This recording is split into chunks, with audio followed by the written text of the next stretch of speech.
तो ये पूर्ण तरह से निश्चित होगा। और जो 2026 आ रहा है उसकी जो शिवरात्रि है वो ऐसी शिवरात्रि आ रही है जिस शिवरात्रि में अगर 3 दिवस तक घर के अंदर रखकर बेलपत्र के वृक्ष की सेवा कर कर और बेलपत्र को वृक्ष को शिवरात्रि के 2 दिवस में उसको यदि किसी स्थान पर रोपित किया जाएगा, जो व्यक्ति जिस घर से उसको रोपित करेगा, लगाएगा और उस वृक्ष की परवरिश करेगा, उसकी जिंदगी में कभी संपदा की कमी नहीं आएगी। ऐसी शिवरात्रि शायद पहली बार ऐसा योग बन रहा है, तो हम पूर्ण भरोसे के साथ कहते हैं कि बिटले सेवा समिति कुबेरेश्वर धाम इस शिवरात्रि को हरित शिवरात्रि के रूप में, ग्रीन शिवरात्रि के रूप में मनाएगा। अब की बार जो शिवरात्रि होगी उसको ग्रीन शिवरात्रि के रूप में हम लोग उसको मनाएंगे। और लगभग जितने श्रोता जैसे पार्थिव शिवलिंग का पूजन करते हैं अपने घरों में, लगभग करोड़ों 10 करोड़ से ऊपर शिवभक्त पार्थिव शिवलिंग का पूजन करते हैं, वैसा विश्वास है कि 2026 में जो महाशिवरात्रि फरवरी महीने में जो आ रही है उसको ग्रीन शिवरात्रि के रूप में, हरित क्रांति के रूप में, हरि शिवरात्रि के रूप में हम उसको मनाएंगे। और पूरा भारत ही नहीं, पूरा देश विदेश एक बेलपत्र का वृक्ष जरूर लगाएगा और करोड़ों वृक्ष इस पृथ्वी की शोभा बढ़ाएगा। करोड़ों पूरा विश्व, पूरा भारत देश इस ग्रीन शिवरात्रि से जुड़ेगा और वृक्षारोपण करेगा। लगभग करोड़ों वृक्ष एक ही दिन में शिवरात्रि के पावन अवसर पर, जैसे हमारे आज बिरसा मुंडा जी की इस पवित्र, भगवान श्री बिरसा मुंडा जी की पवित्र 150वीं जयंती के अवसर पर उन्होंने कहा था जल जंगल एक पेड़ लगाने को बड़े आनंद के साथ, तो उस वृक्ष को ऐसे ही नहीं लगाना है। शिवरात्रि पर जो वृक्ष लगाया जाएगा पहले उसको अपनी बेटी की तरह परवरिश करना है, घर के अंदर लाकर 3 दिन तक।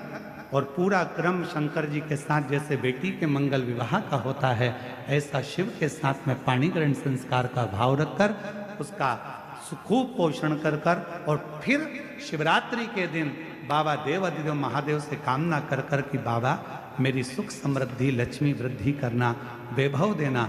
जैसे जैसे ये वृक्ष बढ़ता जाए वैसे हमारे जीवन में संपदा बढ़े, सुख बढ़े। इस भाव से उस वृक्ष को अपने आसपास में लगाकर उसको बड़ा करने का प्रयास। और जल अवश्य, हर हर ये शिव महापुराण कथा वर्णन कर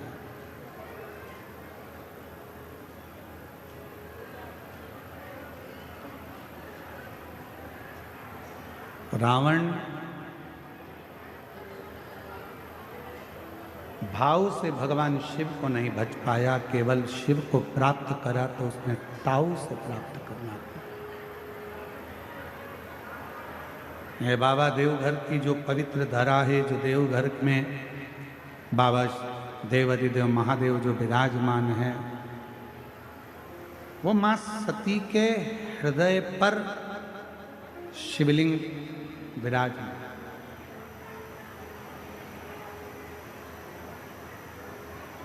शायद 12 ज्योतिर्लिंग में से एक स्थान ऐसा है भारत की भूमि पर जहां शक्ति पीठ पर स्वयं भगवान शंकर का शिवलिंग विराजमान। शक्ति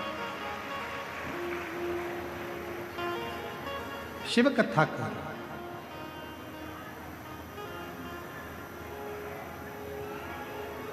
शिव को समझना, भगवान शंकर की अविरल भक्ति को समझना, भगवान देवाधिदेव महादेव के विश्वास को, भरोसे को समझना कठिन। स्वयं ब्रह्मा जी भी नहीं समझ पाए।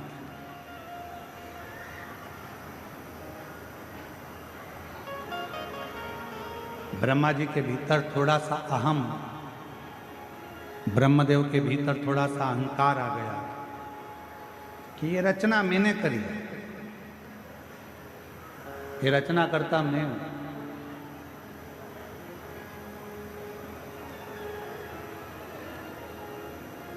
कई लोग कहते शिव को समझना,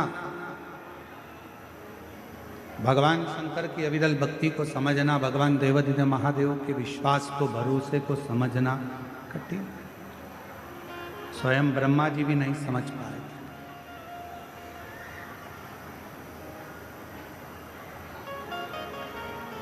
ब्रह्मा जी के भीतर थोड़ा सा अहम, ब्रह्मदेव के भीतर थोड़ा सा अहंकार आ गया कि ये रचना मैंने करी है,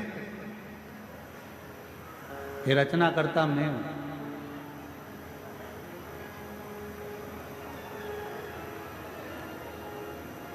कई लोग कह देते हैं वो तो मैं जिंदा हूं तो काम हो रहा है, अगर मैं मर गई तो आटे दाल का भाव मालूम पड़ जाए। वो तो मैं कर रहा हूं तो हो रहा है, मैं चले गया तो तुम्हारी दुकान भी नहीं चली। कई लोगों के मन में आता है कि मैंने किया, और शिव महापुराण की कथा कहती है मैं संबोधन श्रेष्ठ संबोधन नहीं। भगवान शंकर के ससुर दक्ष प्रजापति ने भी केवल मैं का संबोधन करा।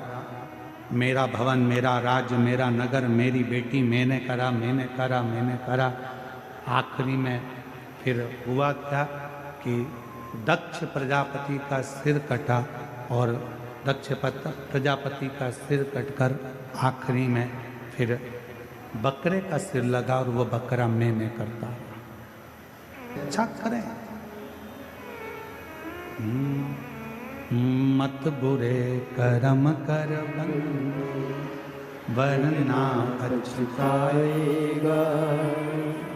भगवान की आँखों से तू बच नहीं पाएगा, तू बच नहीं पाएगा। अरे ओ अज्ञानी मत करना नानी, तेरे कर्म का फल भी तो ही पाएगा।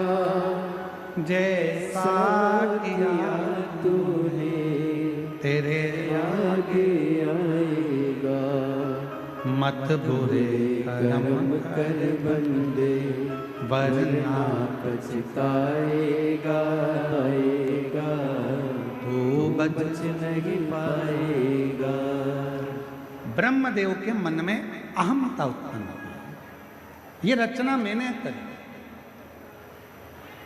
और भगवान देव आदिदेव महादेव का तो कहीं ब्रह्मा जी नाम ही नहीं है। भगवान नारायण के पास जाकर जब ब्रह्मा जी ने कहा कि ये पूरी रचना मेरी है, तब भगवान नारायण के मुख से निकल गया कि रचना तुम्हारी नहीं, ये रचना तो स्वयं इस पृथ्वी पर निवास करने वाले अगर कोई देव हैं तो वो देव अधिदेव महादेव। ये रचना तो उनकी है, ये सब कुछ उन्होंने रचा, रचना उनकी है। प्रेशर बजा,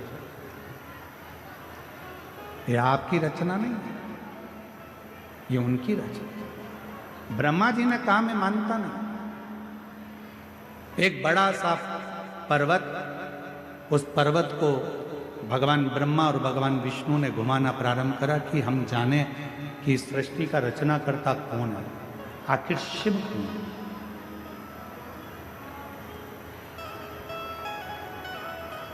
और ऐसे दुनिया में कई लोग हैं जिनको भगवान शंकर को जानने के लिए बहुत विचार करते हैं, आखिर ऐसा क्यों, शिव क्यों, शिव कौन।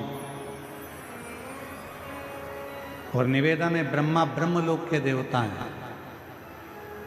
भगवान विष्णु बैकुंठ के देवता हैं, इंद्र इंद्रलोक के देवता हैं, गरुण गरुण लोक के देवता हैं, वरुण वरुण लोक के देवता हैं, पर केवल एक हैं देव अधिदेव महादेव, जो इस भूमंडल के, इस पृथ्वी के देवता हैं, जिनको एक लोटा जल चढ़ाकर हम हमारी जिंदगी की सारी बातें शिव से कर सकते। अपने हृदय से हम शिव को कह सकते। मेरे भोले बाबा का एक काम सबसे प्रबल है, और वो सबसे प्रबल काम यह है कि जो मनुष्य हमसे मिलता है, मेरा भोले बाबा उसकी पारदर्शिता हमारे सामने प्रकट कर देता है।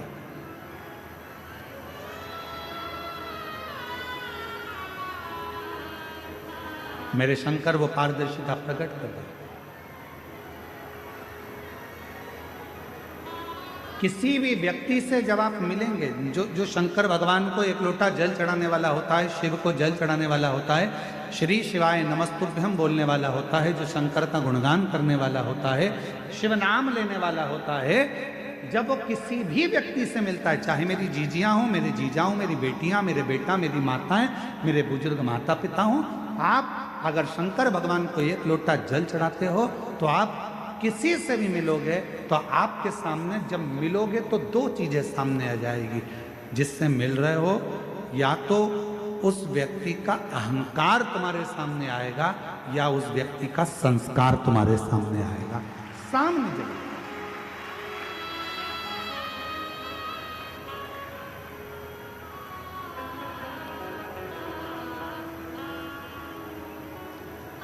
एक टीवी पर एक सीरियल आता है, कौन बनेगा करोड़पति।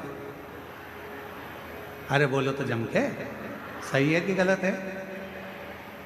उस पूरे सीरियल में मंजिल तक कोई पहुंच ही नहीं पाता। बोलो सही है? बहुत कम होंगे जो मंजिल तक पहुंचे होंगे। क्यों नहीं पहुंच पाते? किस लिए नहीं पहुंच पाते? जो बैठा है सीट पर, क्या उसको उस प्रश्न का उत्तर याद नहीं है? उसको याद है। जो सीट पर बैठा है उसको प्रश्न का उत्तर याद है, वो सब कुछ याद कर कर गया है, सब कुछ बोल सकता है, सारा उत्तर दे सकता है, सब कुछ बता देता है। पर उस हॉट सीट पर कौन बना करोड़पति में सामने कंप्यूटर पर बहुत सारे विकल्प दे दिए जाते हैं, बहुत सारे ऑप्शंस दे दिए जाते हैं। बोलो सही है कि गलत है? 4 विकल्प हैं, इसमें से छांटो कौन सा सही है। बोलते जाओ उत्तर सही है। फिर अगर ये भी नहीं कर सकते तो फोन लगाकर बात कर सकते हो, आपके पास ये भी विकल्प। फिर आपके पास एक विकल्प और है कि आप किसी की सहायता ले सकते हो। जो व्यक्ति हॉट सीट पर बैठा है, क्या वो उत्तर नहीं जानता है? उसको उत्तर मालूम है, पर जैसे ही उसके सामने विकल्प आ जाते हैं, वो उन विकल्पों में इतना फंस जाता है कि असली उत्तर को भूल जाता है और आखिरी में वो हार जाता है। आखिरी में एक प्रश्न और उसका एक उत्तर अगर है तो मंजिल तक पहुंचे। बहुत सारे विकल्प जब खड़े हो जाते हैं तो वो सोच में पड़ जाता है, ये बोलूं या ये बोलूं। विकल्प वो मंजिल तक पहुंचता नहीं। आज दुनिया के लोगों ने सारे विकल्प हटा दिए। पहले लोग कहते थे हमारे पास आना, हम तुम्हारा दुख मिटा देंगे। फिर कोई कहता था वहां चले जाओ, वहां तुम्हारा दुख मिट जाएगा। फिर किसी ने कहा वहां चले जाओ, तुम्हारी तकलीफ मिट जाएगी, वहां चले जाओ, तुम्हारा कष्ट मिट जाएगा। अब दुनिया के लोगों ने सारे विकल्प मिटा दिए, केवल एक हाथ में लोटा भर जल पकड़ा, शंकर जी के मंदिर में चढ़ाया, शिव जी को अपने मन की बात कही और रिजल्ट सामने आना प्रारंभ हो गया और वो अपनी मंजिल तक पहुंच गया। मंजिल तक पहुंच। विकल्प रहेंगे तो उलझे, ऑप्शंस रहेंगे बहुत सारे तो उलझे। अब कोई विकल्प नहीं है, कोई ऑप्शन, केवल एक सारी समस्या का हल